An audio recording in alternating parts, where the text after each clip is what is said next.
Autism की बात कर लें, आप ADHD की बात कर लें, ID की बात कर लें, जितनी सारी भी ये लर्निंग आपकी डिसेबिलिटीज़ हैं, कैटेगरीज़ हैं, उसमें सब डिफरेंट है। तो जैसे ही आपने एक वर्ड सुना, आपने सर्च कर लिया, उसका पॉजिटिव नेगेटिव दोनों है। इंडिया में करीब 3% से 10% के बच्चे अगर किसी ना किसी लर्निंग डिफिकल्टी को फेस कर रहे हैं। इस सिनारियो को ध्यान में रखते हुए आपको क्या लगता है कि इंक्लूजन एक ज़रूरत है या एक बहुत बड़ा चैलेंज है? टीचर्स हैं, उनको उस तरह से बताया नहीं गया है कि उनके साथ कैसे काम किया जाएगा। हमारा जो इंडिया का कॉन्स्टिट्यूशन है उसके अंडर राइट टू एजुकेशन के अंडर तो ये है कि किसी भी बच्चे को आप एजुकेशन से अलग नहीं कर सकते। ग्लोबली अगर हम देखें तो ये आंकड़ा जाता है 5% से 15%। नॉर्मल का मतलब क्या होता है? जो आपका नॉर्मल है वो मेरा नॉर्मल नहीं है। हम सब जगह फिट नहीं है, तो क्या हम नॉर्मल नहीं है? क्लास टीचर डांट रहे थे बच्चे को, फिर मम्मा का थॉट सुने। उन्होंने बोला कि तुम ऐसे करोगे तो रिक्शा चलाओगे। एक बच्चे के एकेडमिक से ऐसे कैसे जज कर लेंगे कि आप रिक्शा चलाओगे? ये रिसर्च भी यही कहती है कि अगर आप अर्ली आइडेंटिफिकेशन और अर्ली इंटरवेंशन के साथ काफ़ी सारी ये चीज़ें सॉर्ट हो सकती हैं। ऑटिस्टिक बच्चा अगर है तो वो फुली फंक्शनल हो सकता है। हमारे पास ऐसे भी केसेस हैं जो आपके पूरी रिकवरी हो गई है बच्चे की। आज कोई कह ही नहीं सकता कि उनके साथ कभी डायग्नोस भी हुआ होगा। तो according to which India has over 2 million children officially identified. ये जो दिख रहा है ऑन पेपर वो सच में सही नहीं है, नंबर इनसे कहीं ज़्यादा है। सबसे पहले तो UDID कार्ड क्या होता है? थेरेपीज का रिम्बर्समेंट मिल जाता है, लेकिन पेरेंट्स का कहना बिल्कुल आपकी बात के लेबल नहीं करना चाहते। Sorry, this makes me very emotional. तो कभी कभी मुझे ऐसा लगता है कि हमने एजुकेशन को काफ़ी जनरलाइज कर दिया है। ये मान लिया है कि सभी बच्चे एक ही तरीके से सीखते हैं, जबकि रिसर्च ये कहती है कि इंडिया में 3% से 10% तक के बच्चे किसी ना किसी लर्निंग डिफ़िकल्टी से जूझ रहे हैं। तो यहाँ सवाल ये है कि जब बच्चे अलग हैं तो उन्हें सिखाने का तरीका सेम क्यों है? Let's stay with this thought for a moment and we'll come back to this. Hi Puja. Hello ma'am. आज हमारे साथ हैं मिस पूजा मलिक, जो कि feel at home special school की फाउंडर हैं।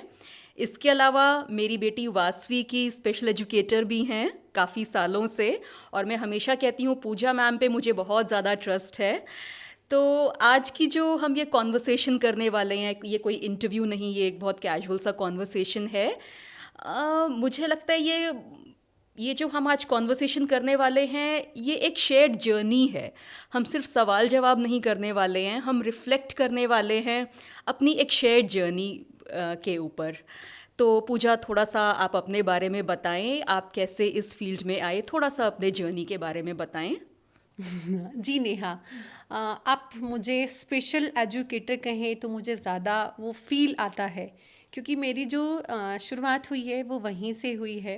उसके बाद चाहे मैं आज फाउंडर हूँ या फिर मैं पेरेंट्स काउंसलिंग कर रही हूँ, तो वो उतना रिलेट मैं नहीं करती हूँ उस चीज़ से, क्योंकि वो भारी भरकम जब आप शब्द यूज़ कर लेते हैं ना अपने साथ, तो उसमें क्या होता है, जब पेरेंट्स आपसे मिलने आएगा तो वो अपने दिल की सारी बात आपको नहीं शेयर करा होगा। जब आप एक छोटा बन के उनके सामने आएंगे ना कि हाँ मैं तो बस स्पेशल एजुकेटर हूँ, तो वो आपके साथ बहुत सारी बातें शेयर कर सकता है, क्योंकि उसे लगेगा कि आप उसको जज नहीं करेंगे। अगर आप काउंसलर बन गए तो उन्हें समझ में आएगा अच्छा मैं काउंसलिंग के लिए आया हूँ, ठीक है। या फिर अगर आप फाउंडर डायरेक्टर से मिल रहे हो तो एक माइंड में आ गया कि मुझे डायरेक्टर से मिलने जाना है। तो वो वाला मुझे इस तरह की चीज़ें नहीं बहुत ज़्यादा पसंद है। तो मुझे लगता है कि मुझे सब लोग स्पेशल एजुकेटर कहें तो वो उसमें मुझे सबसे ज़्यादा खुशी मिलती है।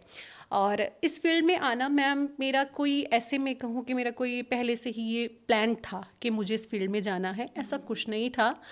शायद मैं कह सकती हूँ कि गॉड ग्रेस, कि भगवान की मेरे ऊपर इतनी ज़्यादा आप कहें कि रहम थी, उनकी नज़र थी कि उन्होंने मुझे चूज़ किया इस जर्नी के लिए। क्योंकि मैं इस जर्नी में आने से पहले बिल्कुल ऑपोजिट थी, एक टॉम बॉय जैसा, अच्छा। ठीक है। पूरा मतलब कुछ किसी की सुननी नहीं है, अपनी चलानी है, मस्ती में रहना है, पेशेंस नहीं था। पेशेंस नहीं था। ठीक है, और ये लेकिन सबसे ज्यादा पेशेंस वाला यस प्रोफेशन में है आप। यस यस यस इसीलिए मैंने कहा कि मुझे चूज किया है भगवान ने बहुत सारी चीजें सिखाने के लिए। बिल्कुल। प्लस मुझे लगता है कि देखिए सबसे ज़्यादा ज़रूरी है अगर हम एक प्योर सोल के पास रहें, ठीक है, प्योरिटी अगर हमारे अंदर है। हम नेगेटिव बहुत हैं, सब लोग नेगेटिव हैं, लेकिन जिन बच्चों के साथ मैं काम कर रही हूँ उनके पास कुछ नेगेटिव नहीं है मैम। उनका क्या है, वो आपको देखकर आपसे जलन नहीं रखते हैं, ठीक है, वो आपकी किसी के साथ में चुगली नहीं कर रहे हैं, ठीक है, वो मतलब किसी तरह से वो नेगेटिव नहीं है आपके लिए। वो उनके लिए सबसे ज़्यादा ज़रूरी है अपनी लाइफ, ठीक है। तो मुझे लगता है कि मैं इस फील्ड में आई हूँ तो बहुत बहुत थैंकफुल हूँ मैं भगवान की कि मुझे इसके लिए उन्होंने चूज़ करा। तो मैम आज तक की आपकी जर्नी कैसी रही? आप इतने टाइम से इस फील्ड में हैं, कैसी रही आपको जर्नी, अगर आप थोड़ा इसके ऊपर रिफ्लेक्ट करना चाहें? बिल्कुल मैम, मैं 2007 से वर्किंग हूँ, तो अभी नेक्स्ट ईयर आप लगा लें 20 ईयर्स हो जाएंगे। जब स्टार्टिंग थी तो बहुत डिफ़िकल्ट लगा, अवेयरनेस भी काफ़ी कम रही अवेयरनेस भी होगी नहीं उस थी। टाइम पर। 2005-7 वाला, 2005 से, हाँ। हाँ 2005-7 वाला वो बैच था, तो उससे हमारी स्टार्टिंग हुई। उस टाइम अवेयरनेस नहीं थी, इवन हमें भी नहीं उतना पता था, ठीक है। वो क्योंकि आज तो सोशल मीडिया है, आप तो हाँ। गूगल है, आप इतनी सारी चीज़ें उसमें सर्च कर लेते हो। जैसे ही आपने एक वर्ड सुना, आपने सर्च कर लिया, उसका पॉजिटिव नेगेटिव दोनों है, बिल्कुल। ठीक है। अभी हम अपने ही बच्चों के लिए अगर बात करें, अगर उन्होंने किसी भी पेरेंट्स ने अगर छोटा सा भी कुछ असेसमेंट या कुछ ऐसा कराया है और उन्हें कुछ भी एक दिख गया कि साइन है ऑटिज्म का, ऑटिज्म का साइन है। तो उसमें वो क्या करेंगे, वो पूरा सर्च कर लेंगे, चाहे वो चीज़ हमारे बच्चे के साथ हो या नहीं या ना हो, ठीक है, बिल्कुल। वो उसको अपने अंदर बिल्कुल बिठा लेंगे कि अब तो ये होगा। जबकि ऐसा नहीं है कि जो उन्होंने गूगल सर्च कर लिया है, क्योंकि हर बच्चा अलग है, हर बच्चा चाहे अलग जिस भी आप ऑटिज्म की बात कर लें, आप ADHD की बात कर लें, ID की बात कर लें, जितनी सारी भी ये लर्निंग आपकी डिसेबिलिटीज़ हैं, कैटेगरीज हैं, उसमें सब डिफरेंट है। तो आप अपने बच्चे के ऊपर ही सारी चीज़ें मान लेते हैं और फिर इतने नेगेटिव हो जाते हैं और फिर उससे निकलना आपके लिए मुश्किल हो जाता है। बिल्कुल। तो वापस अपने उस पे आते हैं कि जिस टाइम हमने किया जब था आपने उस टाइम start इतना अवेयरनेस Awareness नहीं थी, मेरे लिए भी बिल्कुल नया था। और फिर धीरे धीरे हमने सीखा और इतना प्यार हो गया इन बच्चों से, अपने काम से, कि मतलब हमारे डिस्कशन में है वो मतलब ऐसा हो गया है कि अगर मैं घर भी जा रही हूँ तो ऐसा नहीं है कि मैं यहाँ स्कूल में ही सब कुछ छोड़ के चली गई हूँ। हम घर में अपने बेटे से, मेरा बेटा है, अपने हस्बैंड से, इवन इन लॉज के साथ हम लोग रहते हैं, उनके साथ भी पूरा डिस्कशन होता है। एक बच्चा ऐसा है, उसके साथ ये इश्यूज़ आ रहे हैं, या उसकी मम्मी को ऐसा लगता है, ये कैसे करेंगे, वो कैसे करेंगे, मतलब बहुत सारी चीज़ें हैं। वो उस तरह से कनेक्ट इस टाइम पर मैं हूँ। तो पूजा, आपकी बात सुनकर मुझे ऐसा लगता है कि ये सिर्फ एक प्रोफेशन नहीं है, ये एक बहुत बड़ा कमिटमेंट है। और सही में salute to you and the special educators like you who are in this profession. Really ये एक बहुत बड़ा कमिटमेंट है। इसके साथ पूजा हम वापस आते हैं वहाँ जहाँ से हमने स्टार्ट किया था, कि अगर इंडिया में करीब 3% से 10% के बच्चे अगर किसी ना किसी लर्निंग डिफ़िकल्टी को फेस कर रहे हैं, तो इस सिनारियो को ध्यान में रखते हुए आपको क्या लगता है कि इंक्लूजन एक ज़रूरत है या एक बहुत बड़ा चैलेंज है या एक हमारी मॉरल रिस्पॉन्सिबिलिटी है? इंक्लूजन आजकल एक बज़वर्ड बन गया है, गवर्नमेंट भी काफ़ी इसके ऊपर फोकस करती है, इंक्लूजन होना चाहिए स्कूल में, काफ़ी पॉलिसीज़, फ्रेमवर्क्स बनाए जाते हैं, पर ये सिर्फ एक फ्रेमवर्क बन के रह जाता है। ये हमारी एक रिस्पॉन्सिबिलिटी है, लेकिन कहीं ना कहीं इसको लेके एक चैलेंज भी है। तो इसके बारे में आपका क्या पर्सपेक्टिव है? देखिए मैम, इंक्लूज़न में जैसे आपने कहा, ये हमारी ज़रूरत भी है, ये हमारी ज़रूरत, बिल्कुल ठीक है, हमारी जिम्मेदारी भी है और चैलेंज भी है। क्योंकि आप इंक्लूज़न किनके साथ करा रहे हैं? अगर आप स्कूल की ही बात कर रहे हो मैम, तो जो आपके न्यूरोटिपिकल बच्चे हैं, उनके साथ आप किसको लाना चाह रहे हो? स्पेशल नीड्स वाले बच्चों को, बिल्कुल। राइट? उन्हीं का इंक्लूज़न की हम बात कर रहे हैं, ठीक है। तो उसमें क्या है कि जो स्टाफ उसको डील करेगा, जो टीचर्स उसको डील करेंगे, वो उस तरह से क्वालिफाइड नहीं है। क्योंकि जहाँ स्पेशल नीड्स जुड़ गया, जहाँ स्पेशल वर्ड जुड़ गया, यानी कि कुछ स्पेशल होगा उनके साथ। ये नहीं, हम यहाँ ये नहीं कह रहे हैं कि वो सीख नहीं सकते हैं या उनको कुछ चीज़ें समझ में नहीं आएंगी, लेकिन उसमें हम ये कहना चाह रहे हैं कि उनको थोड़ा सा, जैसे आप जा रहे हो ना सब बच्चों के लिए, हो सकता है उनके लिए थोड़ा घूम फिर के जाएं, लेकिन पहुंच जाएंगे। तो उसमें हमें वो चेंजेस की रिक्वायरमेंट है, जिसके लिए जो टीचर्स हैं उनको उस तरह से बताया नहीं गया है कि उनके साथ कैसे काम किया जाएगा। अगर वो बच्चा मेल्ट डाउन हो रहा है, कोई बिहेवियरल इशू आ रहे हैं, उसको कैसे वो फेस करेंगे, तो वो एक चैलेंज भी है। बहुत सारा कुछ है इसमें, सब कुछ इन्वॉल्व है। पर हमारा जो इंडिया का कॉन्स्टिट्यूशन है उसके अंडर, राइट टू एजुकेशन के अंडर, तो ये है कि किसी भी बच्चे को आप एजुकेशन से अलग नहीं कर सकते, चाहे बच्चा वो स्पेशल नीड्स वाला है या आपका सो कॉल्ड न्यूरोटिपिकल बच्चा है, आपको सभी को इंक्लूड करना है। और इनफैक्ट कॉन्स्टिट्यूशन तो ये भी नहीं कहता कि उनको स्पेशल स्कूल में भेजना चाहिए, उनको बिल्कुल से हमें अलग कर देना चाहिए। तो हमारी जो गवर्नमेंट है वो तो काफ़ी फोकस करती है इंक्लूजन पर, लेकिन आपने बताया कि इसके साथ इसके चैलेंजेस भी बहुत ज़्यादा हैं। टीचर्स शायद उतने ज़्यादा इक्विप्ड नहीं हैं। तो जैसा अभी हमने बताया कि इंडिया में तो करीब जो आंकड़ा है इंडिया का, जबकि उससे ज़्यादा हो सकता है कि करीब 3% से 10% बच्चे, ग्लोबली अगर हम देखें तो ये आंकड़ा जाता है 5% से 15%, कि करीब 5% से 15% तक के जो बच्चे हैं वो न्यूरोडाइवर्स हो सकते हैं या उन्हें कोई लर्निंग डिसेबिलिटी हो सकती है। इसका मतलब हर क्लासरूम में कम से कम एक बच्चा ऐसा ज़रूर होगा जिसे कुछ ना कुछ चैलेंज होगा, कोई लर्निंग डिफ़िकल्टी होगी, कोई लर्निंग डिसेबिलिटी होगी। तो एक नॉर्मल लर्नर जो हम कहते हैं, नॉर्मल बच्चा, एक नॉर्मल बच्चे का कॉन्सेप्ट कहाँ तक रियलिस्टिक है? मैम, नॉर्मल का मतलब क्या होता है? जो आपका नॉर्मल है वो मेरा नॉर्मल नहीं है। बिल्कुल ठीक है, अगर हम स्कूल की ही बात करें, क्लासरूम में अगर हमारे पास 25-30 स्टूडेंट हैं, ठीक है, तो उनके सबके अपने अपने नॉर्मल है। एक बच्चा ऐसा है जो चाहेगा कि उसके आप पूरा टाइम स्पोर्ट्स में बहुत अच्छे से करा लो। एक ऐसा है जिसको एकेडमिक्स बहुत अच्छा है। एकेडमिक्स में भी कैटेगरी है कि आपका किसी को मैथ्स में इंटरेस्ट आ रहा है, किसी को बिल्कुल समझ नहीं आता, इंग्लिश में आ रहा है, किसी को वो नहीं समझ में आ रहा है। तो अब नॉर्मल कुछ भी, मैम नॉर्मल जैसी डेफिनेशन मुझे नहीं लगता कि कुछ होगी, क्योंकि सबके अपने अपने रहते हैं। अभी आप अपने आप को देखें या मुझे देखें, हम सब जगह फिट नहीं है, तो क्या हम नॉर्मल नहीं है? बिल्कुल ठीक है, हम सब जगह और फिट नहीं हो सकते। ये डिफाइन कौन करेगा कि नॉर्मल क्या है और so called special need special क्या है? ये डिसाइड करने वाले, ये लेबल करने, ये कहाँ से ये लेबल्स आते हैं? मैम, ये हम में से ही है, हम में से ही है। ये कोई बाहर का नहीं है, ये हम ही है। बिल्कुल, ये हम ही है। हम ही अपने बच्चों को भी ये सिखा रहे हैं कि अगर किसी को कोई कंसर्न है तो वो अलग है। ये हम ही ट्रेन कर रहे हैं, बच्चे को नहीं पता। अगर बच्चा छोटा है, आप उसको ट्रेन करो कि आपका जो दोस्त है उसको ये वाली चीज़ इस तरह से नहीं आती है, ये ऐसे सीख जाता है, लेकिन आपको ये वाला काम आता है और उसको वो नहीं, मतलब उस तरह से नहीं आ रहा है। तो हम ही सिखा रहे हैं मैम, कोई बाहर से नहीं आ रहा है। बिल्कुल बिल्कुल हमने ही बना रखे हैं कि ये नॉर्मल है, जो टाइम से उठेगा, खाएगा, अपना अच्छे से स्कूल जाएगा रेडी होके, फिर होमवर्क करेगा, स्टडी करेगा, गेम्स भी खेलेगा, अपना फ्रेंड्स भी जो अच्छे से बना के रखेगा, सब बात मानेगा, वो बच्चा बहुत नॉर्मल है। और जो ये सब अच्छे से नहीं कर पा रहा है तो वो मतलब उसके साथ कुछ कंसर्न है। तो ये अपने नॉर्मल है। तो मतलब नॉर्मल बच्चा या हम बोलते हैं एवरेज बच्चा, ये सिर्फ एक स्टेटिस्टिकल आइडिया है, ये एक क्लासरूम रियलिटी नहीं है। तो और मतलब जब हम इस तरह से करते हैं, जैसे आपने बोला कि हमने कुछ बच्चों को नॉर्मल बोल दिया कि बच्चा ये सब कर सकता है इसीलिए वो नॉर्मल है, और जो बच्चा ये सब नहीं कर पा रहा है वो सो कॉल्ड नॉर्मल नहीं है या जो भी है।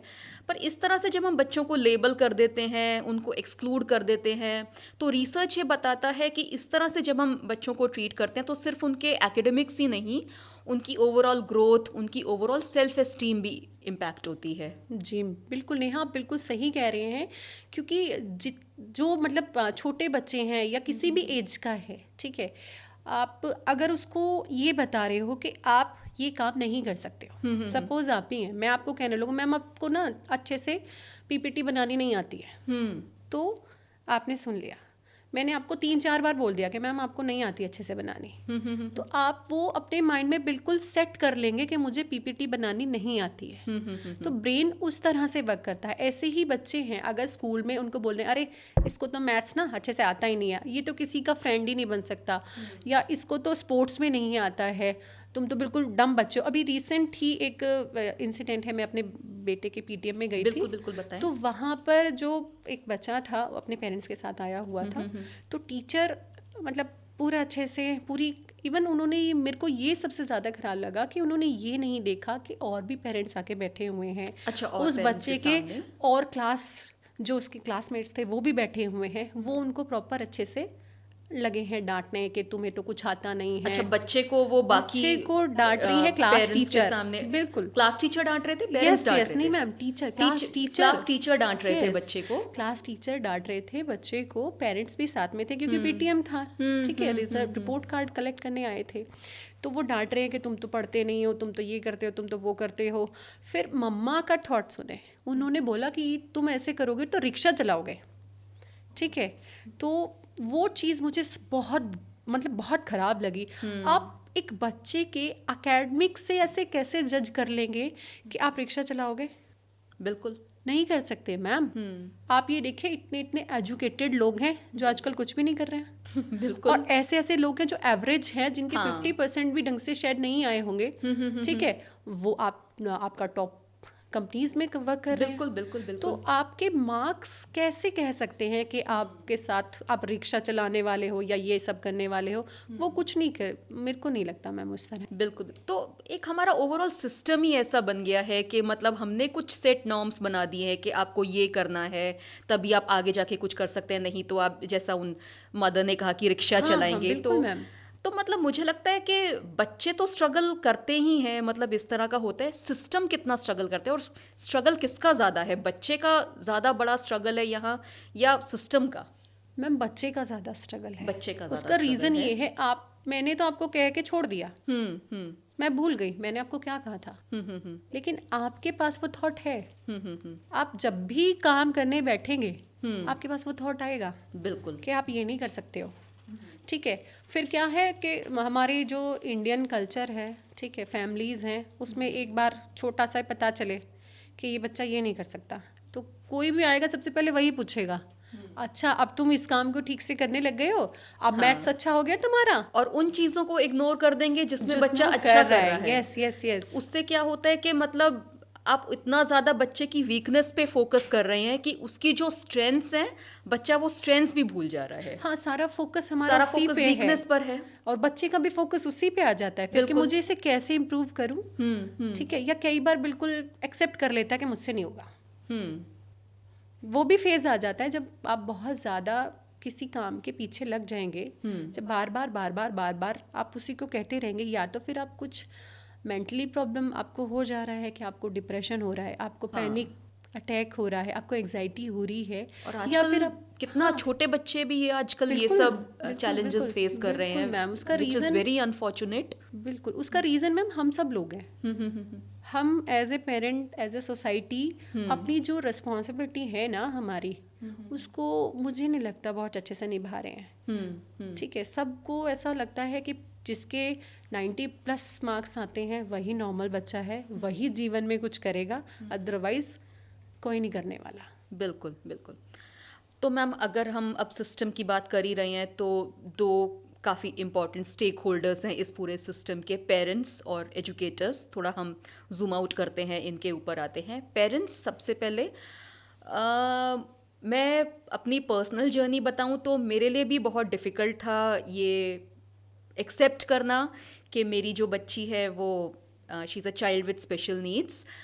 आपके पास तो डे टू डे बेसिस पर इस तरह के पेरेंट्स आते ही होंगे, तो आपने किस तरह का इमोशनल पैटर्न एक देखा है पेरेंट्स में जब आपके पास वो फर्स्ट इंटरेक्शन के लिए आते हैं? उनकी क्या मेंटल स्टेट होती है, वो क्या सोच रहे होते हैं, क्या उनके माइंड में चल रहा होता है अपने बच्चे को लेकर?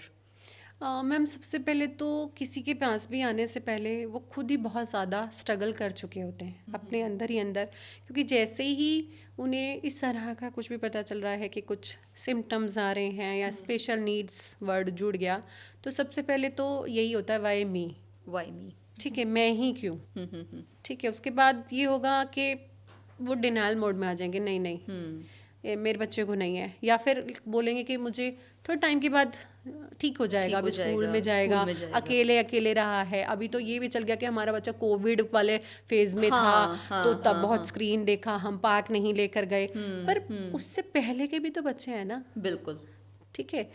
तो उनको लगता है कि मतलब हमारा बच्चा नहीं हो सकता है। जब वो हेल्प के लिए आ रहे हैं किसी भी थेरेपिस्ट के पास, किसी, तो उनका मेन ये रहता है, वो अधिकतर मैंने देखा है कि वो डिटेल में नहीं बताना पसंद करेंगे।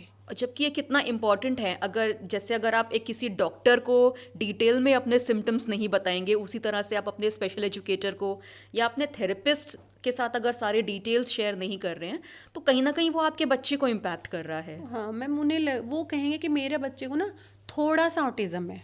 और ये थोड़ा सा ऑटिज्म क्या होता है? ये फिर हमें निकालना पड़ता है जब हम उसके साथ काम करते हैं कि वो थोड़ा सा ऑटिज्म क्या है। तो उनका ये है कि सिर्फ माइल्ड ऑटिज्म है, इसे दूसरे बच्चों जैसी प्रॉब्लम नहीं है मैम, ये इतनी करता है मैम, ये बहुत अच्छा है, ये स्टडी, इसको सारी राइम्स आती है मैम, इसको A to Z पता है। लेकिन मैम मेन चीज़ ये है कि वो पता होना, ठीक है, वो एक रोड लर्निंग हो गई। बिल्कुल, ठीक है, बिल्कुल, उसका बिल्कुल। कनेक्शन नहीं है उसे बच्चे हाँ। को। अगर बच्चे को मैं कहूँ कि उसको 100 तक नंबर आ रहा है, A to Z बोल रहा है, सब कुछ राइम्स उसको आ रही हैं, 50-100 तक आती हैं, लेकिन उसे ये नहीं पता मेरी मम्मा कौन है। Very true, very true. ठीक है, उसे ये नहीं पता मेरे पापा कौन है। बिल्कुल, बिल्कुल। और ये होता है ना, चिल्ड्रन विद अब स्पेशल ये मेरे नीड्स को के साथ। टॉयलेट आया है तो मुझे कहाँ जाना है, हाँ, हाँ। या मुझे कैसे बताना है। पहले जो ज़रूरत है वो उसको काम करने की है, बिल्कुल। वहाँ सुधारने की है, उसको ये सब आता है वो बात की बात है। तो मेन पेरेंट्स का ज़्यादा करके यही रहता है कि उन्हें एक्सेप्ट वो देर में करते हैं, लेकिन बहुत सारे ऐसे भी हैं मैम जो टाइमली उन सब चीज़ों के लिए अवेयर हो जाते हैं। हमारे पास केसेस हैं जो 18 मंथ्स के हैं, 18 मंथ्स के बच्चे आपके पास आते तो हैं। उन्हें लग रहा है कि मेरा बच्चा रिस्पॉन्ड नहीं कर रहा। बिल्कुल, बिल्कुल मैम। इन अर्ली साइंस के ऊपर थोड़ा बात करते हैं, क्योंकि रिसर्च भी यही कहती है कि अगर आप अर्ली आइडेंटिफिकेशन और अर्ली इंटरवेंशन के साथ काफ़ी सारी ये चीज़ें सॉर्ट हो सकती हैं।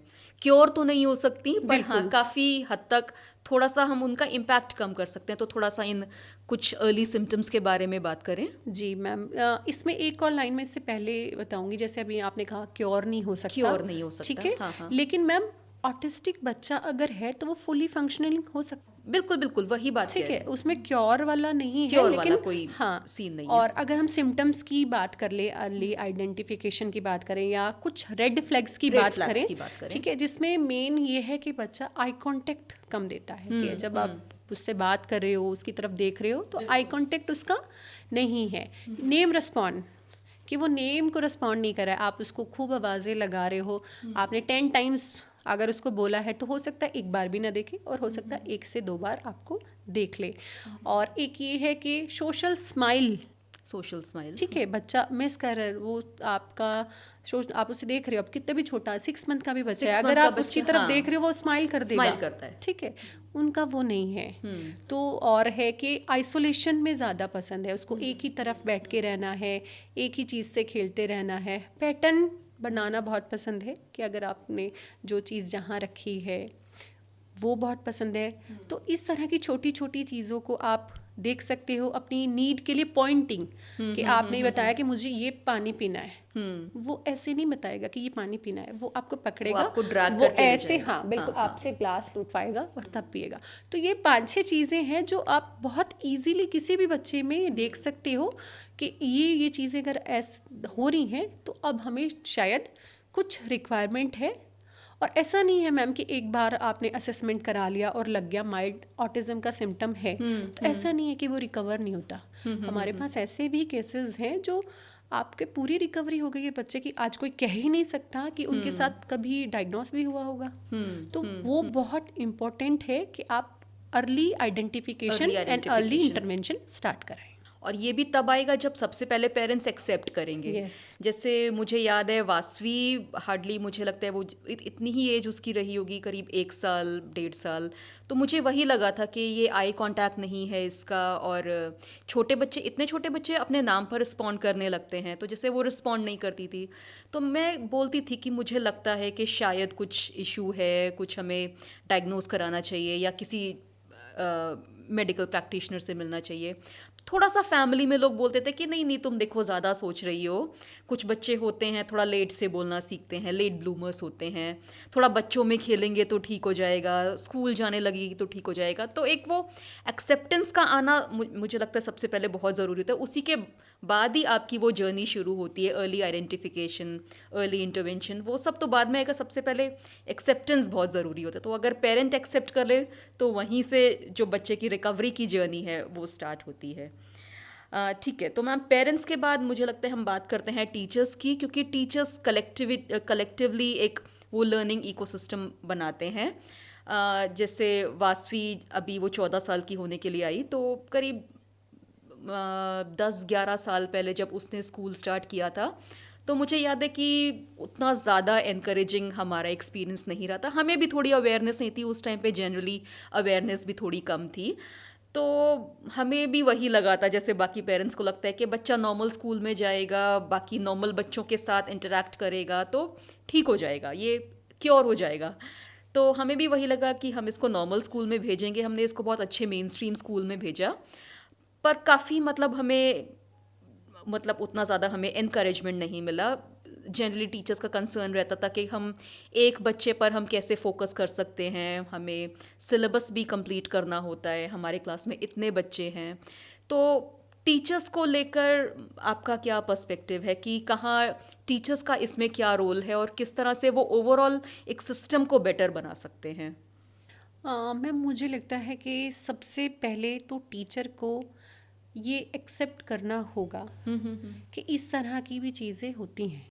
डेटा तो वही बताता है कि कम से कम एक बच्चा तो होगा ही आपके क्लास में मैम जिससे एक कुछ ना नहीं, कुछ ज़्यादा होगा। ज़्यादा होगा। आप अभी मेन स्ट्रीम स्कूल की अगर मेन बात स्ट्रीम करें, स्कूल की मेन बात स्ट्रीम कर रहे की, हैं, यस, बिल्कुल बिल्कुल। तो उसमें शायद अभी उतने बच्चे नहीं हैं जितने बच्चे अगर आप प्ले स्कूल में जाके विजिट करें ना, हर प्ले स्कूल में अभी आपको 4 से 5 बच्चे तो मिलेंगे ही मिलेंगे जो जिनके साथ कुछ ना कुछ कंसर्न है। लेकिन पेरेंट्स का ये है कि आसपास में पता चल जाएगा कि अगर हमने कुछ अलग से उनको स्पेशल स्कूल में या किसी स्पेशल केयर के लिए भेजा तो आसपास में पता चलेगा, सोसाइटी वालों को पता चल जाएगा, इवन फैमिली में भी नहीं पता होता है। अच्छा। हाँ, फैमिली में भी हस्बैंड वाइफ को पता है, लेकिन इन लॉज को नहीं पता है कि बच्चे के साथ कोई कंसर्न है, क्योंकि वहाँ पे वो उन्हें लगता है कि उस हमारे बच्चे को ना वो वाला प्यार नहीं देंगे। ठीक है, उन्हें लगेगा कि ये इसको बोल रहे हैं ये तो स्पेशल है, ये तो पागल है, क्योंकि बड़े लोग हैं, उनकी एज हो गई है, वो उनको उसी तरह से उन्होंने चीज़ें देखी हैं। उनकी भी गलती यहाँ पे हम नहीं कहेंगे कि अगर बुजुर्ग हैं, बड़े हैं और वो ऐसे वर्ड यूज़ कर रहे हैं, क्योंकि उन्होंने वही सीखा है। अब हम जैसे जो एजुकेटेड लोग हैं हम नहीं एक्सेप्ट कर पा रहे।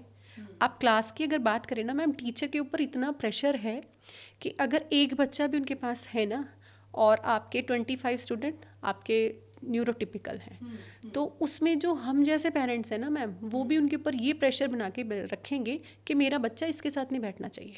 अच्छा जी, मेरे बच्चे को इसके साथ हमने बिठाया ना, इसके जैसी चीज़ें सीख जाएगा। ये बहुत ज़्यादा होता है कि मतलब हमारा बच्चा स्पेशल बच्चे के साथ बैठेगा तो वो उसके जैसा हो जाएगा, और जबकि ये नहीं देखते कि दिन के 24 में से 20 घंटे वो नॉर्मल लोगों के साथ रह रहा है, तो वो नॉर्मल चीज़ें क्यों नहीं सीख रहा है। 4 घंटे स्पेशल बच्चे के साथ रहेगा तो वो चीज़ें सीख जाएगा। बिल्कुल, तो वो भी बहुत बड़ा प्रेशर है मैम टीचर्स के ऊपर। एक तो उन्हें पूरी तरह से अवेयरनेस नहीं है, बिल्कुल ठीक है, किसी तरह की उनको ट्रेनिंग अभी नहीं उस तरह से प्रोवाइड हुई है। अगर क्योंकि क्लास अगर टीचर को ट्रेन किया जाए ना तो सबको तो खैर वो नहीं डील कर सकती, क्योंकि स्पेशल अटेंशन की रिक्वायरमेंट होती है। अब 25 स्टूडेंट हैं, उसमें एक बच्चे के साथ कंसर्न है, तो उसको डील कैसे करना है अगर वो उसको ट्रेनिंग दी गई है। सपोज ADHD बच्चा है जिसका है बार बार उठ के भागना है, उठ के भागना है, उठ के भागना है, attention deficit. Yes, attention deficit. तो अगर टीचर ट्रेन है तो वो क्या करेगी, उसका सिटिंग अरेंजमेंट चेंज कर देगी, उसको एक ऐसी जगह बिठाएगी जहाँ पे उसका उठ के भागना बहुत जल्दी नहीं हो पाएगा। तो उससे बच्चे की भी लर्निंग होगी, बच्चा भी सीख जाएगा बैठना। अब अगर इजीली उसको, अभी मैं यहाँ बैठी हूँ, मेरे लिए आराम से है निकलना, ठीक है, लेकिन अगर मैं यहाँ पे कोई और बैठा है, मैं यहाँ बैठूँ तो क्या होगा, मेरे को यहाँ से निकलने में दिक्कत आएगी। ये काफ़ी इंटरेस्टिंग है। मुझे लगता है आप जो बात कर रहे हैं ये सिर्फ स्पेशल बच्चों के लिए नहीं है, हम सबके लिए कर सकते हैं। सबके लिए है मैम, ये सबके लिए है। तो मैम इनफैक्ट मैं बताऊंगी कि मैंने अभी 2 साल पहले मैंने एक कोर्स किया था अर्ली चाइल्डहुड एजुकेशन में, जिसका मेन मोटिव मेरा ये था कि उसमें एक सर्टिफिकेट था on early identification and inclusion.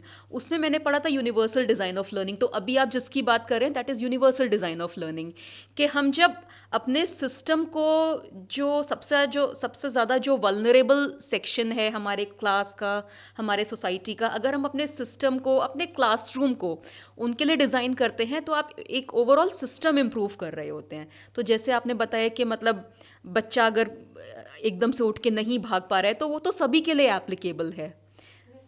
तो बिल्कुल, तो जैसे अभी हम टीचर्स की बात कर रहे थे, उसी से हम थोड़ा जूम आउट करके हम एक एवरेज क्लासरूम के ऊपर आते हैं। तो इस तरह के कुछ और भी इस तरह के टीचिंग मेथडोलॉजीज़ होते होंगे, कुछ ऐसे टीचिंग टेक्निक्स होते होंगे, क्योंकि जो टीचिंग टेक्निक्स हैं, जो टीचिंग मेथडोलॉजीज़ हैं, जो हमारा टीचिंग लर्निंग डिज़ाइन है, वो अभी भी हम एक एवरेज बच्चे को, सो कॉल्ड एवरेज बच्चे को ध्यान में रख के डिज़ाइन करते हैं। तो क्या कुछ इस तरह की टेक्निक्स हो सकती हैं यूनिवर्सल डिज़ाइन ऑफ लर्निंग की, मतलब कि हम एक सिस्टम डिज़ाइन करें जिससे कि सभी बच्चे सीख पाएँ, ना कि सिर्फ वो जिनको कुछ स्पेशल रिक्वायरमेंट्स है, पर सभी बच्चे सीख पाएँ। जैसे अगर मैं यूनिवर्सल डिज़ाइन ऑफ लर्निंग का कुछ एग्जांपल दूँ तो हम अगर अपने आसपास देखें तो रैंप को जनरली हम लोग बोलते हैं कि ये उन लोगों के लिए होती है जिनको कुछ लोकोमोशन रिलेटेड कुछ उनको चैलेंजेस हैं, हम ऐसा मान लेते हैं कि रैंप तो उनके लिए है। लेकिन रैंप एक्चुअली एक यूनिवर्सल डिज़ाइन ऑफ लर्निंग है। अगर किसी बिल्डिंग में रैंप है और स्टेयर्स नहीं है तो उसे हर कोई एक्सेस कर सकता है, लेकिन किसी बिल्डिंग में स्टेयर्स है और रैंप नहीं है तो उसे कुछ ही लोग एक्सेस कर पाएंगे। इसी तरह से फोनिक्स 20th सेंचुरी में डिस्लेक्सिक बच्चों के लिए ये बनाया गया था, और आजकल सभी छोटे बच्चे जो हैं लैंग्वेज को फोनिक्स के थ्रू सीखते हैं। तो इसके बारे में आप थोड़े कुछ टीचिंग मेथडोलॉजीज़ के बारे में बता सकते हैं कि किस तरह से हम इस तरह की कुछ टीचिंग टेक्निक्स या इस तरह का एक हम टीचिंग मेथडोलॉजीज़ को हम डिज़ाइन कर पाएँ जिससे कि हम एक जो ट्रू इंक्लूजन होता है उसको हम लेकर चल पाएँ, ना सिर्फ children with special needs but it should be beneficial for other children as well. Ma'am देखिए, जैसे हम बात करें बच्चे का सीखने का, सबका अलग तरीका है, ठीक है, आप अलग तरीके से सीखते हो कोई भी चीज़, मैं अलग तरीके से सीखती हूँ। लेकिन क्लास में होता क्या है कि हम वही उसी पैटर्न को फॉलो कर रहे हैं कि हमने ये ब्लैक बोर्ड पे लिख दिया, उसको रीड करा दिया, क्वेश्चन आंसर करा दिए, हो गया। या हमने स्टोरी भी सुनाई तो मैम ने वो स्टोरी पढ़ दी, बच्चे ने रीड कर दिया, और उसके बाद क्या किया कि उसी के क्वेश्चन आंसर हो गए, ख़त्म। अब इसमें जिसको समझना था उसने समझ लिया, लेकिन जिसको दूसरी तरीके से समझ में आता है उसके लिए प्रॉब्लम हो गई, ठीक है। वो फिर उसके पासिंग मार्क्स लाने में भी उसको प्रॉब्लम आ गई, क्योंकि वो उसको उस कॉन्सेप्ट को वो समझ नहीं पाया। तो इसमें हम ये कर सकते हैं बहुत कि इसको लर्निंग बाय डूइंग, ठीक है, वो वाला कॉन्सेप्ट, हाँ बिल्कुल, अगर वो वाला कॉन्सेप्ट हम रखते हैं तो बहुत सारे चेंजेस आएंगे। आप अगर स्टोरी ही करा रहे हो क्लास में, ठीक है, आपने एक स्टोरी सुना दिया, उसमें फिर आपने कैरेक्टर बना दिया बच्चों को, ठीक है, जिसने वो रोल प्ले किया उसने तो सीखा ही सीखा, लेकिन जो देख रहे हैं उन्होंने भी सीखा, ठीक है। आप ऑपोजिट सिखा रहे हैं, कोई भी कॉन्सेप्ट ले लें, आप हिंदी में सिखा रहे हैं, आप इंग्लिश में सिखा रहे हैं, आप मैथ्स में सिखा रहे हैं, आप उसको एक्टिविटी के थ्रू अगर आप सिखा रहे हो तो बहुत इजी हो जाता है समझना, और ये सभी के लिए बेनिफिशियल होगा, सभी के लिए बेनिफिशियल, इवन एंजॉय करते हैं बच्चे, ठीक है। जो वो नोटबुक में उन्होंने आंसर नोट करने हैं, वो करने हैं, वो उसको कर लेंगे, लेकिन उससे पहले अगर आपने उनको कुछ इंटरेस्टिंग करा दिया ना तो वो बहुत अच्छा लगेगा उन्हें लिखना, क्योंकि वो ऑलरेडी वो दिमाग में लिख चुके हैं। अब ब्लैक बोर्ड पे से व्हाइट बोर्ड है, सॉरी आजकल तो हमारे टाइम का ब्लैक बोर्ड हमारे है। time black तो board इसलिए होता था, वही याद आ बिल्कुल, जाता हाँ, है। तो मैम उस पर लिखे जा रही है, बच्चे उसको लिखे जा रहे हैं, वो कुछ इंटरेस्टिंग नहीं है, वो उसे याद भी रखना है। बिल्कुल बिल्कुल। ठीक है, लेकिन अगर कुछ भी एक्टिविटी करा दी उसके थ्रू, वो इतना कुछ सीख जाएंगे, इवन जो आप सिखा रहे हो जो है ना, उससे भी अलग और चीज़ें आ जाएंगी उनको। ग्रुप किस तरह से डील होता है, आपस में कैसे friends, Social skills, social waiting skills for your वाला turn, बहुत बहुत सारी सारी चीज़ें चीज़ें, हैं जो हाँ। आपने नहीं चाही थी तो हाँ। भी सीख ली। तो कुछ चेंजेस इस तरह के छोटे छोटे हो जाए, उसी से बहुत चेंज आ बिल्कुल, जाएगा। बिल्कुल। क्लासरूम सेटिंग हाँ। आप चेंज कर सकते हो। बिल्कुल बिल्कुल। ठीक है। जैसे हम अभी बात कर रहे थे कि वो सेरिब्रल पैल्सी वाले बच्चे होते हाँ, हैं, वो बिल्कुल, कभी बिल्कुल। कभी सिर्फ इसीलिए स्कूल नहीं आ पाते हैं क्योंकि उन्हें वहाँ पे वो थोड़ा हाँ, बिल्कुल। वो सीटिंग अरेंजमेंट उनको नहीं मिल सिटिंग पाता है। अरेंजमेंट नहीं है, वॉशरूम जाने का उनका प्रॉब्लम हो गया है, रैंप की अगर बात करें वो बिल्कुल। नहीं है। ठीक है, फिर क्या है, फ्लोर वाइज क्लासेस होती हैं, अब बच्चा चढ़ नहीं पा रहा है तो वो कैसे सेकंड थर्ड फ्लोर पे जाएगा। तो वो बहुत सारी चीज़ों का ध्यान में रख के अगर काम होगा तो मुझे लगता है सभी को उसका बेनिफिट मिलेगा, चाहे वो सो कॉल्ड नॉर्मल बच्चे हों या हमारे स्पेशल नीड्स वाले। बच्चे को। ठीक है। ठीक है पूजा, तो हमने अपने लर्नर्स को समझ लिया कि लर्नर्स होते हैं, उन्हें कुछ ना कुछ चैलेंजेस होते हैं, हमने उनके इकोसिस्टम को समझा, हमने टीचिंग मेथडोलॉजीज़ पर बात की। अब थोड़ा हम और जूम आउट करते हैं और थोड़ा हम पॉलिसीज़ और फ्रेमवर्क की बात करते हैं। अब जैसे ये कुछ डेटा है मेरे पास, तो according to which India has over 2 million children officially identified is the key word here, officially identified as children with special needs in school. पर फिर भी एक्सपर्ट्स को लगता है कि ये नंबर इससे ज़्यादा हो सकता है। है बिल्कुल बिल्कुल है। हमारा स्पेशल स्कूल है, हमारा सेंटर है, साथ ही स्पेशल स्कूल भी है। हाँ, हाँ। तो हमारे स्पेशल स्कूल में ही वो बच्चे रहे हैं, आप समझ ही सकते हो, जिनको पेरेंट्स ने मान लिया है कि हाँ अब इनको स्पेशल में ही भेजना है। लेकिन अगर हम डॉक्यूमेंटेशन की बात करें ना मैम, जैसे लर्न आपका डिसेबिलिटी सर्टिफिकेट है बिल्कुल, या उसके जो बारे में हम बात UDID करेंगे। कार्ड हाँ, है, हाँ, हाँ। वो है ही नहीं। हाँ, अगर हम 50 की रेशो की बात करें तो उसमें से 50% बच्चों के पास नहीं है, 50 में से 25-30 के पास मुश्किल से होगा, है ही नहीं। तो वो डेटा गवर्नमेंट के पास है ही नहीं। बिल्कुल। अगर आप नहीं जा रहे हो, नहीं बना रहे हो, तो गवर्नमेंट को थोड़ी ना पता चलेगा कि कितने बच्चे हैं। तो वो डेटा है ही नहीं। वो बिल्कुल सही है कि ये जो दिख रहा है ऑन पेपर वो सच में सही नहीं है, नंबर इनसे कहीं ज़्यादा हैं। और गवर्नमेंट के पास ये डेटा जाना कितना ज़रूरी है? अगर आप खुद ही अपने बच्चे को, जैसे मैंने भी काफ़ी पेरेंट्स से इंटरेक्ट किया है, जैसे वासवी के काफ़ी कुछ क्लासमेट्स के कुछ पेरेंट्स से एक बार मैं इंटरेक्ट करी थी, तो उन्होंने साफ मना कर दिया कि हम अपने बच्चे के लिए डिसेबिलिटी सर्टिफिकेट या UDID हम लोग नहीं बनवाएंगे, क्योंकि ऐसा करके हम खुद ही अपने बच्चे को लेबल कर रहे हैं। But I am sorry to say, अगर आप बच्चे को लेबल नहीं कर रहे हैं, सो कॉल लाइक आइडेंटिफाई नहीं कर रहे हैं, तो गवर्नमेंट के पास डेटा नहीं जा रहा है। तो गवर्नमेंट के पास जब डेटा नहीं जा रहा है तो गवर्नमेंट कैसे आइडेंटिफाई करेगी कि इतने बच्चों को कुछ स्पेशल पॉलिसीज़ या फ्रेमवर्क्स की ज़रूरत है? तो थोड़ा इसके बारे में बात करें कि कितना ज़रूरी है डिसेबिलिटी सर्टिफिकेट या UDID बनाना, इसके क्या बेनिफिट्स होते हैं, इसका क्या प्रोसीजर होता है, थोड़ा इसके बारे में बात करें। मैम देखिए, UDID कार्ड बनाना या डिसेबिलिटी सबसे पहले तो UDID कार्ड क्या होता है? मैम UDID कार्ड एक तरह से आपके जैसे आधार कार्ड होता ठीक है, एक हाँ। उसी तरह का है जिसमें पूरा मेंशन होता है कि बच्चे के क्या क्या उसको डिसेबिलिटी परसेंटेज कितना है। तो उस कार्ड को देखकर आप इजीली आइडेंटिफाई कर सकते हो जो मेडिकल अथॉरिटीज़ वगैरह हैं कि हाँ इसको ये सारा मतलब है, कंसर्न है। वो बहुत इजी है, वो ज़रूरी भी है क्योंकि उसके बेनिफिट्स भी गवर्नमेंट आपको देगी अगर बच्चे के पास UDID कार्ड है और वो थेरेपीज़ ले रहे हैं। ठीक है, तो थेरेपीज़ का रिम्बर्समेंट मिल जाता है और ये काफ़ी पेरेंट्स को नहीं पता हाँ, होगा। ईयरली उनको आई थिंक 1 लाख के आसपास मिल जाता है। आपको मेडिकल इशू हो रहा है कुछ, उसमें भी आपको हेल्प मिल जाती है। टैक्स रिबेट वाली बात है, मिलता है, वो मिलता अंडर है 80 DD। बिल्कुल।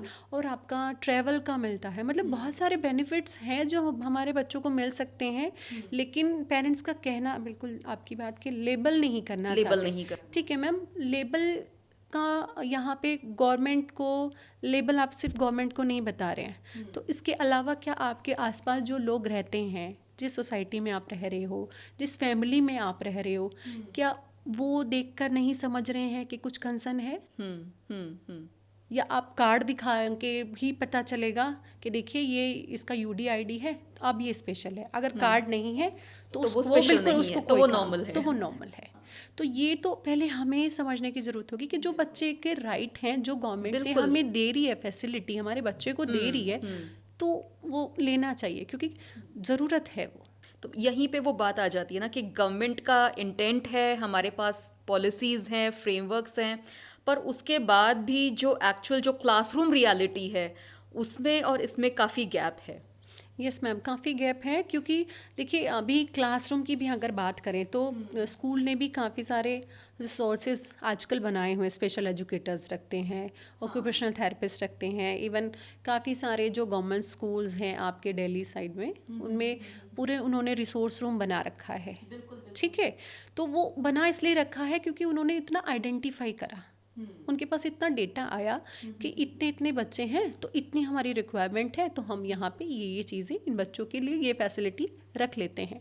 अब हो क्या रहा है, जहाँ पर ये आपने आइडेंटिफिकेशन ही नहीं कराया है, गवर्नमेंट के पास पता ही नहीं है कि इस एरिया में कितने बच्चे हैं, तो वो कहाँ से वो फैसिलिटी देगा। उन्हें तो दिख रहा है बहुत कम बच्चे हैं, तो उसको तो हम जो हमने ये गवर्नमेंट स्कूल्स में जाते हैं उनको बोलते हैं सर्व शिक्षा अभियान सर्व के साथ शिक्षा में अभियान के अंदर, शिक्षा हाँ। मित्र करके भी होते हैं। आई थिंक मुझे याद नहीं आ रहा, एक पर्टिकुलर वर्ड है जो स्पेशल एजुकेटर्स रखे जाते हैं जो कई सारे स्कूल्स में जाके विजिट करते हैं। ओ ओके ओके, हाँ, मुझे वो वर्ड अभी याद नहीं आ रहा है। तो वो रखते हैं कि आप इस वाले एरिया के स्पेशल स्कूल में जाओ, वो नॉर्मल स्कूल में जाओगे, सर जो गवर्नमेंट स्कूल है वहाँ पे देखोगे किसके साथ चैलेंजेस हैं, उनको टीचर को समझाओगे कि इसके साथ कैसे काम करना है। तो उनकी विजिट्स होती हैं। अच्छा अच्छा, हाँ, उनकी विजिट्स होती हैं। तो वो गवर्नमेंट ने स्टार्ट किया हुआ है क्योंकि उन्हें लग रहा है कि रेशो उस तरह का है।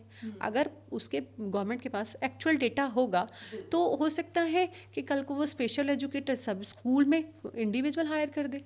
अभी तो क्योंकि उन्हें पता है कि एक स्कूल में एक बच्चा है, एक स्कूल में 2 बच्चे हैं, तो एक टीचर रखने तो की एक उतनी रिक्वायरमेंट नहीं नहीं है, है। बिल्कुल। तो मेन चीज़ ये है कि अगर हम चाहते हैं कि हमें और ज़्यादा सपोर्ट मिले, हमारे बच्चों को और ज़्यादा सपोर्ट मिले, तो उसके लिए हमें कहीं तो अवेयरनेस दिखानी पड़ेगी, कहीं तो बिल्कुल, बताना बिल्कुल। पड़ेगा, तो वो भी ज़रूरी है। बिल्कुल बिल्कुल। चैलेंजेस की हमने इतनी बात की, कुछ पॉजिटिव स्टोरीज भी होती हैं।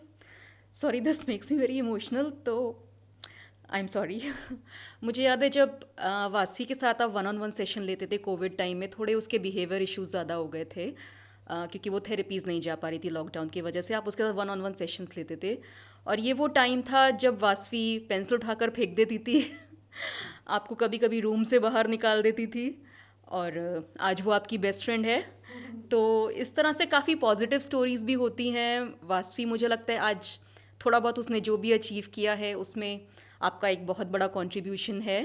आप स्पेशल ओलंपिक्स से भी एसोसिएटेड हैं। वासवी को आपने काफ़ी स्पेशल ओलंपिक्स के भी काफ़ी टूर्नामेंट्स में आपने पार्टिसिपेट कराया है, और उसी से हमें पता चला कि वासवी स्पोर्ट्स में काफ़ी अच्छा कर सकती है।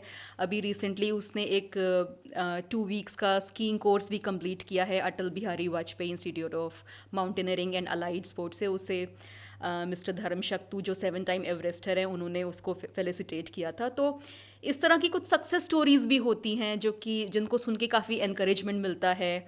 इस तरह की स्टोरीज़ आप तो डे टू डे अपने लाइफ में देखते ही होंगे। आपके खुद के स्टूडेंट्स काफ़ी अच्छा कर रहे होंगे। तो इस तरह की कुछ स्टोरीज़ ऑफ ट्रांसफॉर्मेशन की बात करें, जिससे कि थोड़ा हमें और हमारे ऑडियंस को भी थोड़ा एनकरेजमेंट मिले कि मतलब सिर्फ चैलेंजेस ही नहीं है, कहीं ना कहीं इंस्पिरेशन भी है, ट्रांसफॉर्मेशन भी है, सक्सेस भी है। बिल्कुल सही कहा नहीं आपने कि चैलेंजेस हैं, नो डाउट, लेकिन जब आप उनके साथ काम करते हैं ना, तो ऐसा नहीं है कि वो लाइफ लॉन्ग है, वो एक फेज़ तक है। अगर आपने उसके साथ काम किया है तो वो चला जाता है। अगर हम वाशवी की बात करें कि वो मुझे पुश कर रही है या मुझे पेंसिल फेंक के मार रही है, नोटबुक फेंक रही है, ये हमारा रोज़ का काम है मैम। ठीक है, ये तो शुक्र है वो पेंसिल मारी है। हमारे पास ऐसे भी बच्चे हैं जो ऐसे पूरी उंगली यहाँ मिला देते हैं, तो हमने वो वाले भी, ये हमने प्लास्टर करवा के भी घूमे हैं। ठीक है, ऐसे क्योंकि उनको, जो हमारे बच्चे हैं, उनको कई बार नया जैसे बच्चा आया है, हमसे मिला है, उतना कंफर्ट नहीं है। ठीक है, उसे लगता है कि ये लोग शायद मुझसे कुछ ज़बरदस्ती करवाने वाले हैं, या मेरे को ये नहीं करना है तो मैं यहाँ से निकल जाऊँ।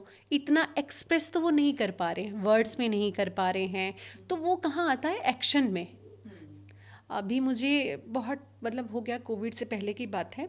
इतना जब हमारा सेंटर था उधर सेक्टर 1 में, आप तो आते थे उधर, तो वहाँ पे एक बच्चा था, ठीक है, वो आता था क्लासेस लेना, उसको आना नहीं था, उसका मन नहीं था कि वो आया करे।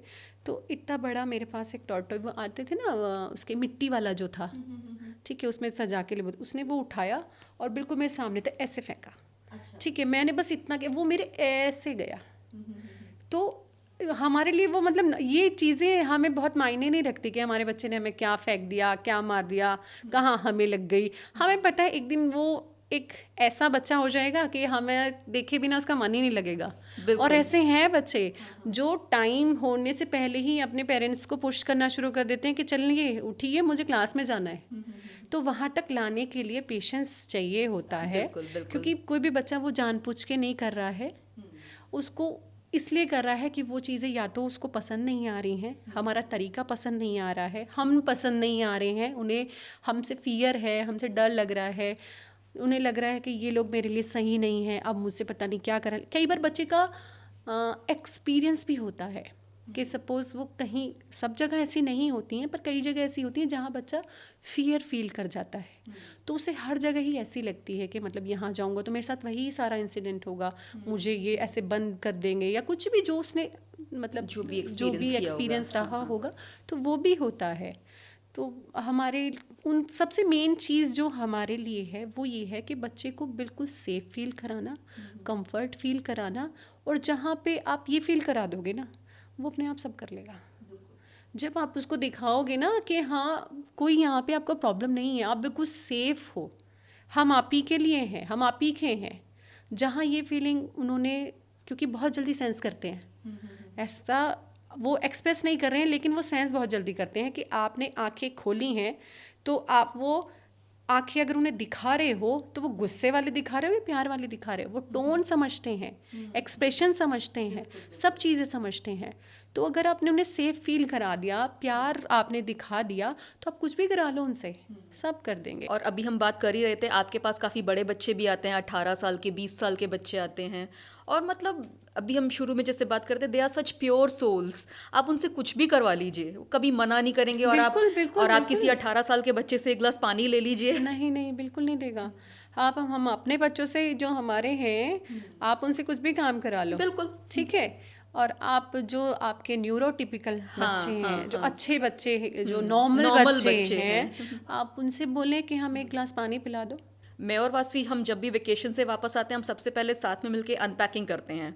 और आप किसी नॉर्मल बच्चे से, सो कॉल्ड नॉर्मल बच्चे से करा ले, वो बोलेंगे पहले तो हम रेस्ट करेंगे, आप क्या बात कर रहे हैं। बिल्कुल सही बात है कि मैं भी उतना थका हूँ, मम्मा आप थके तो मैं भी तो थक गया ना। बिल्कुल। और इनको लगेगा कि ये काम है, ये करना होता है, ये करना होता है, अगर आप भी नहीं करेंगे मैम, वासवी अकेले भी कर देगी। बिल्कुल वासवी अकेले करती है, अगर मैं नहीं करती तो। तो इस तरह की कुछ सक्सेस स्टोरीज आपने भी देखी होंगी अपने स्कूल में, आपके कुछ स्टूडेंट्स होंगे जो कि अब आज बहुत अच्छा कर रहे हैं, उनके बारे में कुछ बात करें। जी, बहुत बच्चे आए हैं, क्योंकि एक तो सबसे ज़्यादा ज़रूरी होती है मैम एज। अगर अर्ली इंटरवेंशन वाला बच्चा है तो उसकी रिकवरी के चांसेस उतने ही ज़्यादा होते हैं, ठीक है। तो हमारे पास अगर बच्चा जल्दी आ गया है, तो ऐसे बच्चे हैं जो आज आपके मेन स्ट्रीम स्कूल में जा रहे हैं, जिनको कोई भी ये नहीं कह सकता इनके साथ कोई कंसर्न रहा होगा। बहुत सारे पेरेंट्स हैं, अगर और अब तक भी जो मतलब जो मिले हैं पेरेंट्स, बेशक आज वो हमारे यहाँ थेरेपी के लिए नहीं आ रहे हैं या हमसे मिलने उस तरह से नहीं आ पा रहे हैं, इवन कोशिश मैंने देखा है अधिकतर पेरेंट्स की, वो आ जाते हैं, या फिर कोई भी अचीवमेंट हुई बच्चे की, सबसे अलग उसने और अच्छा करके दिखा दिया, जो न्यूरोटिपिकल से भी अच्छा अगर उस बच्चे ने करके दिखा दिया, वो स्पेशली एक मैसेज, एक वॉइस नोट या कुछ भी अप्रिशिएशन, वो वर्ड्स वो ज़रूर रखते हैं। और तो मेरे लिए जो सबसे ज़्यादा मेरे लिए ज़रूरी है, ठीक है, जिससे मुझे खुशी मिलती है, वो वही वर्ड्स हैं। बिल्कुल, मैं उन्हीं के लिए यहाँ हूँ। पैसा देखिए ठीक है, आप कोई भी काम करें, सब जगह है, ठीक है, लेकिन जो सोल सेटिस्फाइड वर्क है वो मुझे यहाँ लगता है। इस काम को करने से मुझे बहुत खुशी, तसल्ली और बहुत अच्छी नींद आती है। बहुत अच्छी, बहुत ज़रूरी है, वो सबसे ज़्यादा ज़रूरी है। और सबसे अच्छी चीज़ तो मैम ये है, आप ऑफिस में कर रहे हो या कहीं पे भी आप वर्क करते हो, आप बहुत सारे नेगेटिव्स पॉजिटिव, सब तरह के हाँ लोगों हाँ से हाँ, रहते हो बीच ऑफिस में में। कहते हैं काफी पॉलिटिक्स होता है, ठीक है, कुछ करना है आपको तो आपको अप्रेजल मिलेगा, वो ठीक है, सब चीजें लेकिन होती मैं हैं। किन के साथ रहती हूँ मैम? बिल्कुल। बिल्कुल पॉजिटिव लोगों के साथ बिल्कुल। रहती हूँ, जो मैं जिसकी तरफ भी देख दूँ वही मुस्कुरा देगा। हाँ। ठीक है, लेकिन और वो मुस्कुराने का मीनिंग एक प्योरिटी है, वो प्यार है मेरे लिए। ठीक है, उसे लग रहा है ये मेरी है। वो आप कहीं आपने ऑफिस में मुस्कुराए, वो मुस्कुराएगा, हाँ, लेकिन लेकिन अंदर पता नहीं उसके अंदर क्या चल रहा अंदर है। उसकी दूसरी मुस्कुराहट हाँ होगी। हाँ तो हाँ मैं हाँ। तो बहुत अच्छे लोगों के साथ रहती हूँ, क्या टचवुड। बात है। मैं बहुत खुश हूँ अपने प्रोफेशन से, और मैं तो थैंक्स पूरा टाइम भगवान को यही बोलती हूँ कि भगवान जी आपने बहुत अच्छा किया कि मुझे इस फील्ड में लेकर आए, और इसी तरह मेरी जर्नी आगे चलती रही इन बच्चों के साथ। रोज कुछ सिखा देते हैं बच्चे। बिल्कुल बिल्कुल बिल्कुल। तो ठीक है, हमने अब हम जेन्यूनली एक्सेप्ट कर रहे हैं कि हर बच्चे में कुछ ना कुछ चैलेंज हो सकता है, हर बच्चा अलग हो सकता है। तो हमारा फ्यूचर क्लासरूम कैसा होना चाहिए, जहाँ जैसे मुझे लगता है बिल्कुल जैसा आपने बताया, सबसे पहले एक बच्चे को सेफ फील कराएं, वो एक बहुत ज़रूरी है कि हर बच्चा सेफ फील करे, उतना उस वैसा एनवायरनमेंट हमें क्रिएट करना चाहिए। मेन चीज़ तो है मैम, देखिए टीचर्स को उतना एक्सेप्टेंस होना चाहिए कि मार्क्स ही सब कुछ नहीं होते हैं, कि 100 में से बच्चा 80-90 लाएगा वही एक अच्छा बच्चा है। उसको उस कॉन्सेप्ट से थोड़ा सा अलग उन्हें सोचना पड़ेगा, हटके। ठीक है, कि मार्क्स पे ही फोकस नहीं करना है, उसकी और अदर क्वालिटीज़ भी हैं। प्लस आपको अगर किसी को कुछ भी सिखाना है ना, कुछ भी, तो आप उसको डांट के कभी नहीं सिखा सकते। उसे पूरी क्लास के सामने एक डिसअपॉइंटमेंट दे के नहीं सिखा सकते। लेकिन अगर आपने वही चीज़ उसको प्यार से, प्लस छोटा सा भी उसने कुछ कर दिया, आपने उसको रिवॉर्ड दिया, आपने उसको क्लैप करा दी पूरी क्लास से, बोल दिया कि अरे भाई देखो इसने कितना अच्छा कर दिया, तो जो वो फील कॉन्फिडेंट वो करेगा, हो सकता है उसी को ऊपर करते करते जो आप रिजल्ट वो चाह रहे हैं वो उसी से आ जाए, क्योंकि आप नहीं जानते कि बच्चा घर पे कैसा फील कर रहा है। ठीक है, तो हो सकता है उसका इम्पैक्ट हो जो स्कूल में उसके साथ चैलेंजेस आ रहे हैं। तो मेन तो यही है कि जिस भी बच्चे के साथ काम करें उसको पहले से जज ना करें, बिल्कुल, और चाहे और वो बच्चा, नंबर से हाँ, जज ना करें। बच्चा रिपोर्ट कार्ड नहीं। हाँ बिल्कुल, रिपोर्ट कार्ड नहीं। मैम हमें पूछ रहा है कोई आज बिल्कुल कि आपके बिल्कुल 10th में कितने मार्क्स आए थे, बिल्कुल बिल्कुल। हमें याद भी नहीं है। हाँ हाँ, और कितना ज़्यादा बोर्ड एग्जाम्स को लेके और मार्क्स को लेके इतनी एनजाइटी होती है पेरेंट्स में। और एक आजकल तो सोशल मीडिया आ गया है, तो एक वो बोलते हैं ना, एक वो रैट रेस शुरू हो गई है। अभी देखना वो सीज़न शुरू होगा, मतलब बच्चों के रिपोर्ट कार्ड सोशल मीडिया पे लगाए जाएंगे, व्हाट्सएप बिल्कुल स्टेटस पे लगाए बिल्कुल जाएंगे। बिल्कुल बिल्कुल। और मतलब आजकल तो ये बहुत ज़्यादा में एक रैट रेस हो गई है, मतलब बच्चा जैसे एक बच्चा नहीं, सिर्फ एक रिपोर्ट कार्ड है। हाँ बिल्कुल, रिपोर्ट कार्ड ही बन गया है उसकी। और इतनी सारी जो कैपेबिलिटी है कि वो कर सकता है, को डांस बहुत अच्छा कर रहा है, सिंगिंग बहुत अच्छा कर रहा है, तो वो मतलब क्योंकि वो उस तरह से उसको नहीं देख रहे हैं पेरेंट्स, उन्हें लगता है कि यार ये सब तो कर लेगा, लेकिन पहले ना अच्छे मार्क्स आने बहुत ज़रूरी है। हाँ हाँ हाँ हाँ। सब अगर मार्क्स ही लाएंगे तो इनको कौन करेगा। हमारे मतलब आजकल सचिन तेंदुलकर हैं, जिनका हमने सुना है शायद वो स्कूलिंग भी कंप्लीट नहीं कर पाए थे क्योंकि वो स्पोर्ट्स में बहुत अच्छे थे।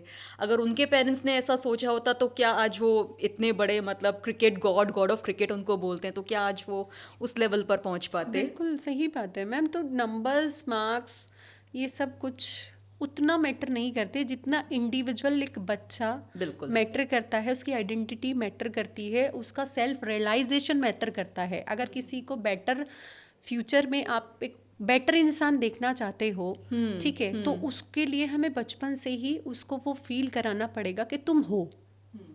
अगर हमने बचपन में ही ये फीड कर दिया कि तुम कुछ भी नहीं हो, तो वो चाहे कितना भी आगे जाने की कोशिश करे, हर बार डगमगा जाएगा, उसको लगेगा नहीं मैं नहीं कर पाऊंगा क्योंकि ये मेरे बस की काम नहीं है। चाहे वो कर सकता हो, शायद नहीं, मैं वो कर ही लेगा, वो कर लेगा। आप उसको थोड़ा सपोर्ट तो करो, मोरल सपोर्ट बहुत ज़रूरी है। मोरल सपोर्ट बहुत ज़रूरी है, चाहे वो पेरेंट्स का हो, चाहे वो स्टाफ का, मतलब टीचर्स का हो, वो बहुत ज़रूरी है। और शायद यही हमारे क्लासरूम्स का फ्यूचर होना चाहिए। इसी तरह से हम अपने फ्यूचर को देखते हैं कि जहाँ हर बच्चा सेफ फील करे, जहाँ उसे सिर्फ नंबर से असेस ना किया जाए। और इंक्लूजन की जैसे हम बात करते हैं, तो मतलब इंक्लूजन मतलब ये नहीं कि सारे बच्चों को हमने एक सेटअप में इंक्लूड कर लिया, हमने अपने सिस्टम को उस तरह से रीडिज़ाइन किया जिससे कि हर बच्चा इंक्लूडेड फील करे।